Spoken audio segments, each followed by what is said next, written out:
আসসালামু আলাইকুম ভিউয়ার্স। আজ চলে এলাম নতুন একটি ভিডিও নিয়ে। আজকে আমি এসেছি পুরান ঢাকায় ঐতিহ্যবাহী ইফতার সামগ্রী দেখতে। এটি হচ্ছে পুরান ঢাকায় চকবাজার এবং দেখুন আমি হাতে ইফতার সামগ্রী নিয়েছি।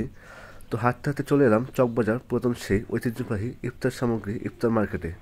এখানে হরেক রকম নানাবিধ খাবার পাওয়া যায় এবং নানা রকম মুখরোচক খাবার ইফতারে পাওয়া যাচ্ছে। এখানে দেখতে পাচ্ছেন আপনারা, এখানে ঘোল প্লাস শাহী কাবাব প্লাস আরও অনেক কিছু, যেমন হচ্ছে আমরা কিনে নিলাম, আমরা নিয়েছি হচ্ছে আপনার ফেলুদা আর চপ বেগুনি, এছাড়াও অনেক খাবার এখানে পাওয়া যায় যেগুলো মুখরোচক কিন্তু মানসম্মত। এখানে দেখতে পাচ্ছেন আপনারা বেগুনি, বড়া, রোল, পরোটা ইত্যাদি সামগ্রী খাওয়া পাওয়া যাচ্ছে।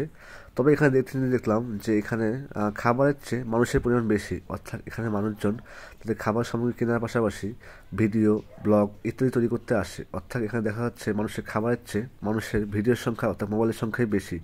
মানুষ ছবি তুলছে, সেলফি তুলছে এবং অনেকে তার মাঝেই খাবার কিনছে। তো সব মিলে দারুণ একটি পরিবেশ, দারুণ একটি আবহ। পাশে মসজিদ রয়েছে এবং দুপাশে সরু সরু বিল্ডিং এবং মাঝখানে সেই ঐতিহ্যবাহী মার্কেট এবং খাবারগুলো দেখুন কি সুন্দর দেখতে লাগছে এবং সবার দেখতে পাচ্ছেন চকবাজার জামে মসজিদ। তো সব মিলে দারুণ লাগছে।